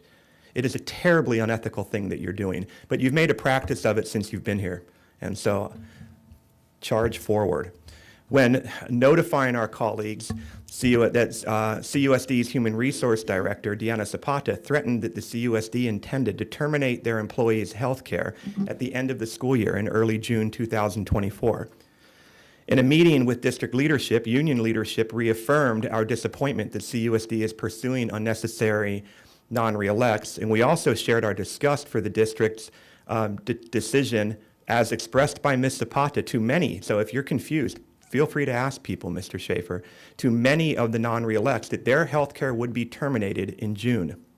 Fortunately, as a result of our advocacy, when we clearly communicated to Ms. Zapata and the lawyer present that we would be pursuing legal action if the district terminated any employee's health care prematurely, the district has now chosen, thank goodness, by the way, thank goodness, this is a very smart and good decision, and it's an ethical decision.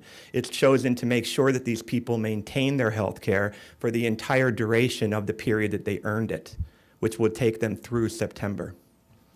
Union leadership appreciates that the district is now going to do the right thing because full-time employees have earned the entire healthcare benefit once they have completed the instructional year. CUSD does not have the right to prematurely, one moment. Does not have the right to prematurely terminate the healthcare plans just because they are terminating the employment of an individual. Although Ms. Zapata failed to mention why in her announcement to the district, we're really grateful that the district is no longer pursuing such an aggressive, unethical, and illegal path. Thank you.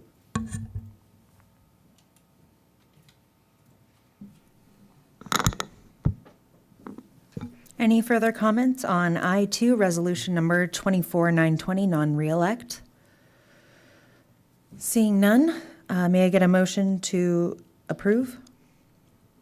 I'll move to approve. I'll second that. Any discussion? And this is a roll call on a Sure. resolution. Aye. Aaron? Aye. Sally? Aye. Jamie? Aye. Am I? Okay. We are on to board announcements.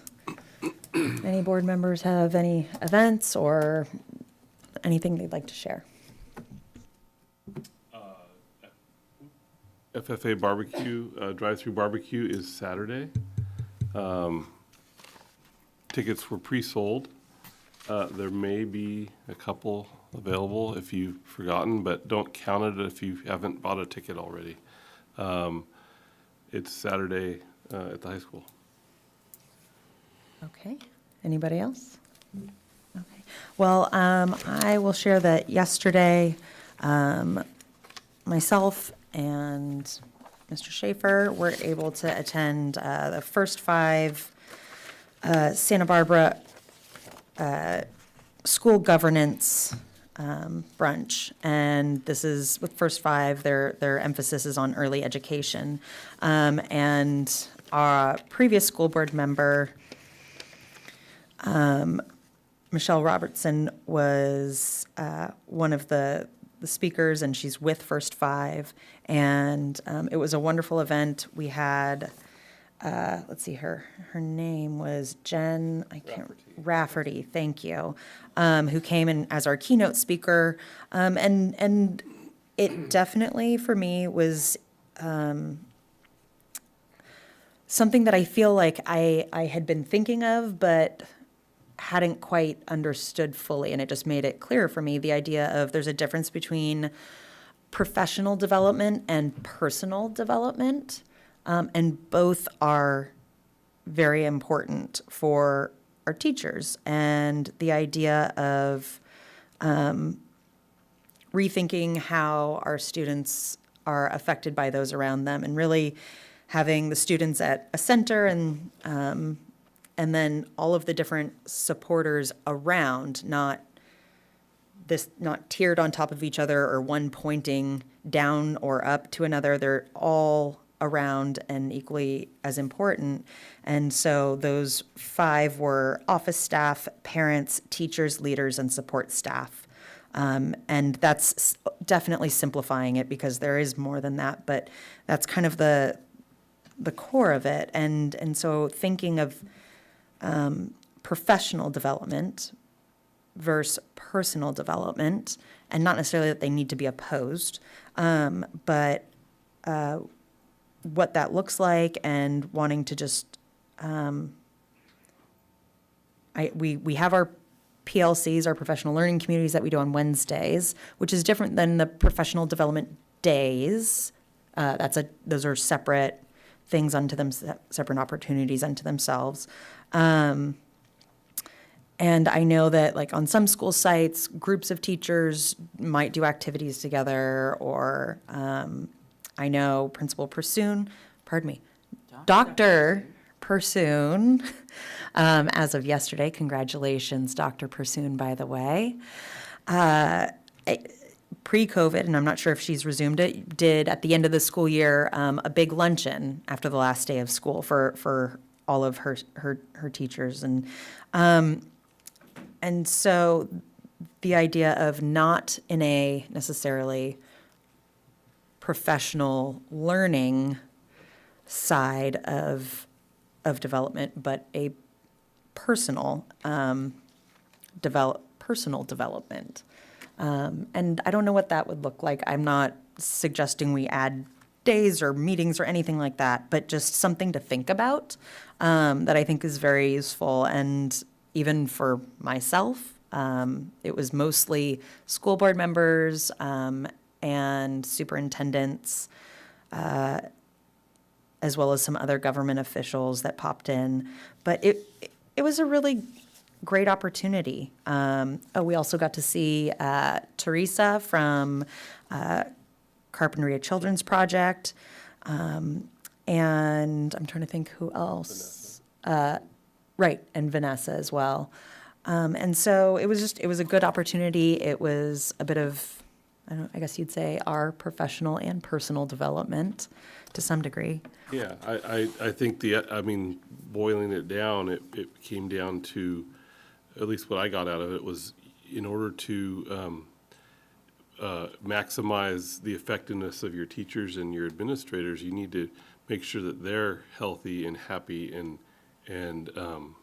engaged and not worn out and tired and stressed. And there were, Jen Rafferty went through a number of techniques to calm yourself during the day, and it was interesting. And she puts on, multiple day-long seminars. Yeah. But I think we came away with some interesting concepts that, we maybe can share and implement in some of our professional learning development at the beginning of the year, maybe some of our Wednesday, morning sessions, to, just to make sure that our staff are getting, and our administrators are getting what they need. Yeah, I just think it would be something to share with principals at the sites, and they can, see what potentially would be best for that to use or not use. But I don't know. But I feel like there was a lot of insight to be gleaned from what she had to say, and not that this isn't something that we've thought of or considered, that type of thinking or perspective, but it was a different way. It was not as touchy-feely as I was expecting it to be. It was touchy-feely, but there actually were I felt there were some useful, techniques that were easy to use and easy to implement on your own, just to kind of calm yourself, make sure get yourself more centered. Well, and I think so that you're effective. Yeah, and I think what I really appreciated is it was all research-based, not touchy-feely in the sense that I think you were very flowery and lofty, but it was. No, it was all science-based. It was all science-based. It's all evidence-based, evidence-based, and right. so it wasn't doing something for the sake of just making you look silly. It was really intentional. So I think it's something that would be great to share with our principals. And then, as I mentioned, Principal Jamie Pursoon is now Dr. Pursoon. Congratulations. She defended her dissertation, I believe is how that works, yesterday. And so send her your congratulations next time you see her. She's been working very hard to this end for several years, well, for many years, and so this is the culmination of a lot of hard work for her in her investment in herself, so she can be able to give all the more to our schools. So I'm really excited for that. I gotta say something. Okay, Sally. Jamie's doctorate was in DLI, dual language immersion, which she has very successfully implemented at Catalino. And the first cohort graduated last June. So the second cohort will graduate in June. I also have to say that I started teaching school in 1968. I have taught elementary, and I taught and was an administrator at a middle school in Los Angeles. Never during any of that time have I ever considered myself a politician. I got into education because I loved children, and I wanted to do the very best for children and become the very best teacher that I could. I sat on the school board at Santa Barbara City College, and now I've been doing this, and it's all because I'm an educator. Thank you.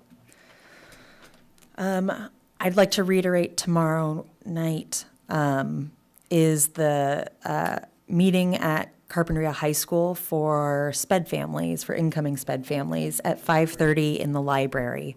And so this is an opportunity for incoming SPED families to meet the school site and have a discussion, especially great opportunity if you will be a new family to the high school with a student that is in with the SPED services, that receives services from the SPED department.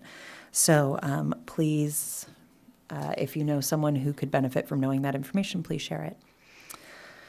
Okay, now we are moving on to the board calendar. Monica? Just that we have a special board meeting, closed session, on the 29th, 5:30. Next Thursday, no, sorry, this Thursday, the other thing's next Thursday. This Thursday, in 2 days, 5:30, thank you. Future agenda items, we have the 24-25 budget development coming up. Does anybody have anything they'd like to add on for future agenda items?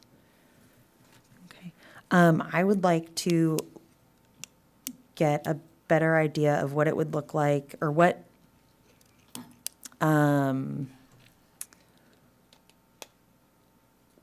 would it entail to do a board, like not even a full day, but just a partial day retreat to meet and get on the same page things, and just an opportunity to get better understanding on our roles, and then through that, look and see how we can, over time, bring back some of the things that used to occur, like study sessions and workshops, and what are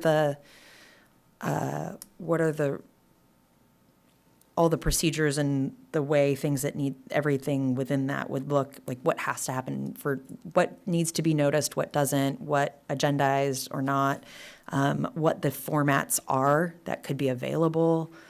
Not that I'm asking for us to schedule any of it, but just to have it as a topic for us to discuss as a board, if that's something we would like to do going forward. Are you asking for a CSBA facilitator?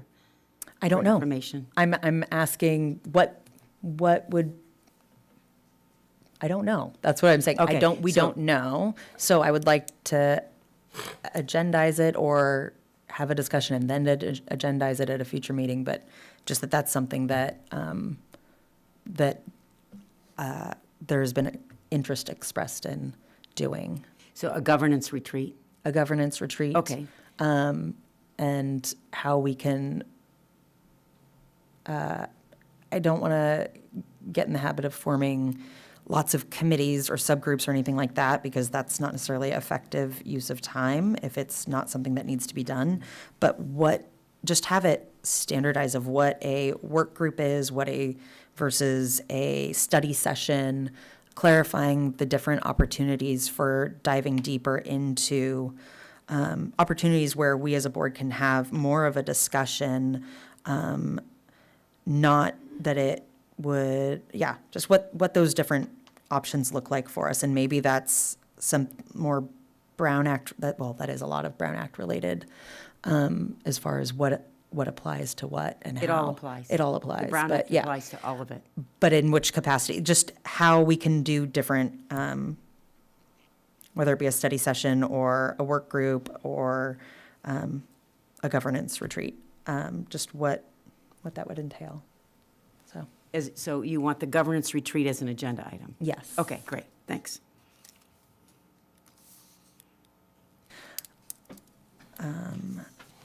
Anybody else? Anything for future agenda items? Okay. Public comment on future agenda items? Please step up to the podium.